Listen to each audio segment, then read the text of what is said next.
రాష్ట్ర బీజేపీ కార్యాలయంలో పార్టీ జాతీయ అధికార ప్రతినిధి సంబిత్ పాత్ర మాట్లాడుతున్నారు. లైవ్ చూద్దాం. वो वोट एमआईएम को जाता है, कांग्रेस का वोट टीआरएस को, टीआरएस का वोट एमआईएम को। इसलिए ये जो हैदराबाद की जनता है उसको चुनना है कि मेयर किसका होगा, मेयर बीजेपी का होगा या मेयर एमआईएम का होगा। किस प्रकार का मेयर चाहिए, विकास युक्त बीजेपी का मेयर या कम्युनल पॉलिटिक्स, डिविजिव पॉलिटिक्स युक्त एक्सक्लूसिव पॉलिटिक्स करने वाले, एक्सक्लूजन का पॉलिटिक्स करने वाले एमआईएम का मेयर, इस प्रकार का किस प्रकार का मेयर चाहिए, यह हैदराबाद की, भाग्यनगर की जनता को डिसाइड करना है। कुछ लोग ये अफवाह फैला रहे हैं कि अलायंस नहीं है, ये केसीआर जी कह रहे हैं कि कोई अलायंस नहीं है। अरे केसीआर जी, जब 2019 में चुनाव हुए थे तो कारू सारू पधारू ये किसने कहा था? ये 16 सीट पे चुनाव लड़ेंगे, 17 सीट नहीं है। ये कारू सारू पधारू किसने कहा था? कारू पंचर, सारू फार्म हाउस लो, पधारू नालगु, 9 मीन्स नालगु नो, तुम्हिदी वो नालगु भी हो जाएंगे अभी बहुत जल्दी। तुम्हिदी नालगु भी दूर नहीं है, वो भी नालगु भी होंगे। और उसके बाद शून्य, हाँ सुन्ना। तो कारू पंचर, सारू फार्म हाउस लो, पदहारू तुम्हिदी। तो ये झूठ फैलाने की कोशिश न की जाए कि कोई अलायंस नहीं है।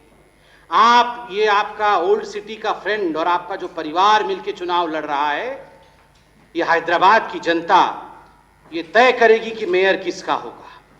बंधुगण, अभी चंद दिनों पहले आपने देखा कि किस प्रकार बिहार में और 12 राज्यों में बाईपोल भी हुए। बिहार में तो चुनाव हुआ, 12 राज्यों में बाईपोल हुए।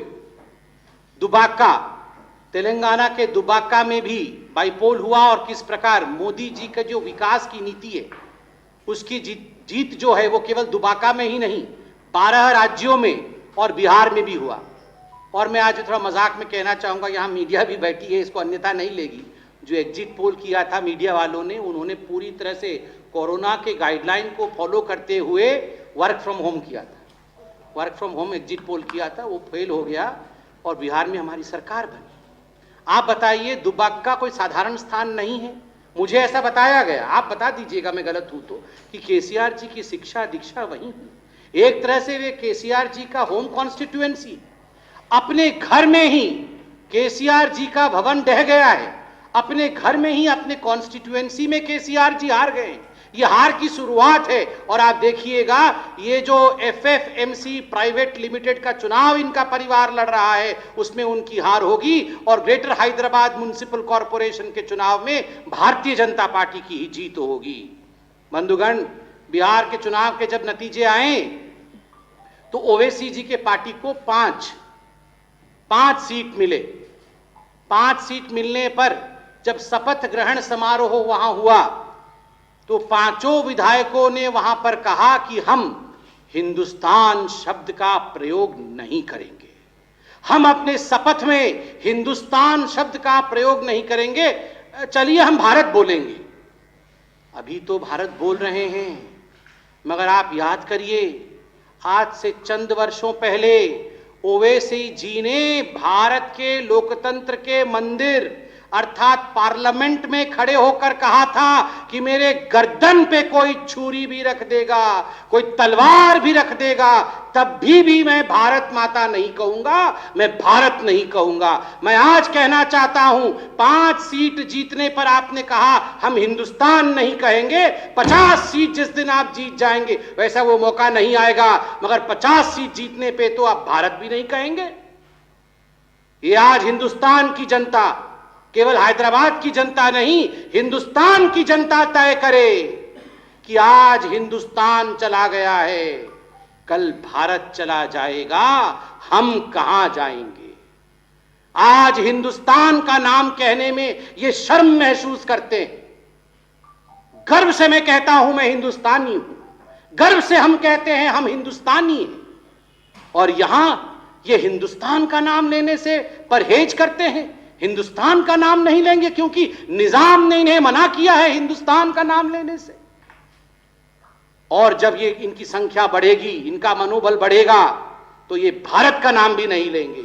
और भारत और हिंदुस्तान नहीं रहेगा तो हमारी और आपकी पहचान कहां रहेगी, इस मिट्टी की पहचान कहां रहेगी। बंधुगण, ये जो लड़ाई हो रही है लोकतांत्रिक तरीके से, ग्रेटर हैदराबाद म्युनिसिपल कॉरपोरेशन का चुनाव, ये लड़ाई पूरे हिंदुस्तान का, पूरे भारतवर्ष के लिए एक भारत, प्रबल भारत, संगठित भारत और ये संविधान की लड़ाई है।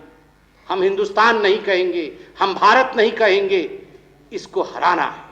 ऐसी सोच को हमें पीछे करना है। इसलिए मैं अपील करता हूं हैदराबाद की बुद्धिमान जनता से, जो लोग कहते हैं हिंदुस्तान नहीं कहेंगे, जो लोग भारत माता के खिलाफ आवाज बुलंद करते हैं, उन लोगों को रास्ता दिखाना है। उन लोगों को डेमोक्रेटिक तरीके से, लोकतांत्रिक तरीके से हराना है, पछाड़ना है। बंधुगण, आपको याद होगा आज से चंद वर्षों पहले एक प्रतिष्ठित हिंदी चैनल में मेरा और निजाम के साथ डिबेट हुआ था। निजाम माने ओवैसी, हाँ, जिन्ना, नियो जिन्ना। तो मेरा और नियो जिन्ना जी का डिबेट हुआ था। उस डिबेट में जब मैंने कहा भारत के प्रधानमंत्री मोदी जी अच्छा काम कर रहे हैं, तो निजाम साहब ने कहा था कि वो भारत के, मैं नहीं मानता हूं, मैं उनको प्रधानमंत्री नहीं मानता हूं। आप सोचिए, आप वो वीडियो देखिए जिस वीडियो में ओवैसी जी ने कहा था कि मैं हिंदुस्तान के प्रधानमंत्री को अपना प्रधानमंत्री नहीं मानता हूं। एक सांसद हैं, एक सांसद हिंदुस्तान के प्रधानमंत्री को अपना प्रधानमंत्री नहीं मानते हैं। आज भाग्यनगर में के घर के अंदर मैं ये सवाल पूछ रहा हूं, मैं ये सवाल पूछ रहा हूं ओवैसी जी से, ओवैसी जी, आज आप बताइए, आप मोदी जी को अपना प्रधानमंत्री मानते हैं या प्रधानमंत्री नहीं मानते? आज आप इसका उत्तर दीजिए। Is Modi your prime minister और don't you consider Modi ji as your prime minister? इसका उत्तर आपको देना होगा। क्योंकि यदि आप हिंदुस्तान नहीं कहेंगे, यदि मोदी जी को अपना प्रधानमंत्री नहीं मानेंगे, आप आखिर चाहते क्या हैं, ये तो हैदराबाद की जनता जाने। बंधुगण, ये नवंबर का महीना चल रहा है, सितंबर का महीना जा चुका है। सितंबर के महीने में 17 तारीख भी आता है। 17 सितंबर 1948 को ये हमारे लिए गर्व का विषय है कि सरदार पटेल, जिनका सबसे बड़ा स्टैच्यू, जिनको सबसे बड़ा सम्मान किसी ने दिया, तो वो भारत के सर्वाधिक यशस्वी प्रधानमंत्री नरेंद्र मोदी जी ने दिया। और परसों भी संविधान दिवस के अवसर पर किस प्रकार हमारे आदरणीय प्रधानमंत्री नरेंद्र मोदी जी ने सरदार पटेल का जो कंट्रीब्यूशन रहा है हिंदुस्तान को संगठित करने में, उसके विषय में उन्होंने जिक्र भी किया। 17 सितंबर 1948 को जिस प्रकार से कुछ लोग चाहते थे कि हैदराबाद हिंदुस्तान से अलग हो जाए और पाकिस्तान के हाथों में चले जाए, आज वही लोग यहां पर डिविजिव पॉलिटिक्स कर रहे हैं। मैं अभी आने से पहले एक वीडियो देख रहा था, और आप लोग नाम नोट करिए, ये एमआईएम के कद्दावर नेता हैं और कहा जाता है ये ओवैसी साहब के राइट हैंड है। उनका नाम ख्वाजा बिलाल अहमद है। ख्वाजा बिलाल अहमद एमआईएम के कद्दावर नेता ने एक बाइट दिया है और उन्होंने कहा है कि ये केटीआर ओल्ड सिटी में ऐसे ही घुस के आ गया बिना परमिशन के, ओवैसी साहब के बिना परमिशन के। ये ओल्ड सिटी के तो मुख्यमंत्री, सीएम हमारे ओवैसी साहब है। कोई भी ओल्ड सिटी में अगर घुसना चाहता है तो हमारा परमिशन चाहिए। हमारे परमिशन के बगैर, हमारे इजाजत के बगैर हिम्मत नहीं किसी की जो ओल्ड सिटी हैदराबाद में घुस जाए। ये ख्वाजा बिलाल अहमद जो राइट हैंड है ओवैसी का, उसने कहा है। आप देख सकते हैं मीडिया चैनल ने ये बाइट चलाया है। ये क्या ओल्ड सिटी में वीजा चलेगा? क्या वीजा लेके हम अब ओल्ड सिटी में जाएंगे? क्या हैदराबाद के अंदर ओल्ड सिटी में एक दूसरा देश बसता है कि वीजा लेके, परमिशन लेके? यहां के मुख्य युवराज भी, जिनके साथ गठबंधन है, कारू सारू पदहारू, वो वाले भी अब परमिशन लेके अंदर जाएंगे। तो ये हमारे लिए तो क्या करेंगे? जब कारू वाले का कार ही नहीं छोड़ रहा है अंदर, तो ये तो हमको भी नहीं छोड़ेगी। एक देश में, मैं आज कह, ओवैसी जी, एक देश में 2 प्रधान, 2 निशान, 2 विधान नहीं चलेगा, नहीं चलेगा, नहीं चलेगा। एक हैदराबाद में 2 प्रधान, 2 निशान, 2 विधान नहीं चलेगा, नहीं चलेगा, नहीं चलेगा। न्यू हैदराबाद भी हमारा है, ओल्ड हैदराबाद भी हमारा है, किसी को परमिशन की आवश्यकता नहीं। भाग्यलक्ष्मी मंदिर के अंदर घंटा घड़ियाल बजता था तो यही ओवैसी जी नाराज हो जाते थे। उन्होंने ऐलान किया था घंटी बांध दो, घंटी को बांध दिया गया था। आप सोचिए केवल हैदराबाद का नहीं, पूरे भारतवर्ष का भाग्य जहां से उदय होता है, जहां स्वयं भाग्य लक्ष्मी विराजित हैं, जहां उनके आशीर्वाद से पूरे भारतवर्ष का भाग्य उदित होता है, वहां के घंटे घड़ियाल को बांध दिया जाए और हमें कोर्ट में जाके गुहार लगाना पड़े कि हे मां, तुम्हारे घंटी के लिए हमें कोर्ट में जाना पड़े।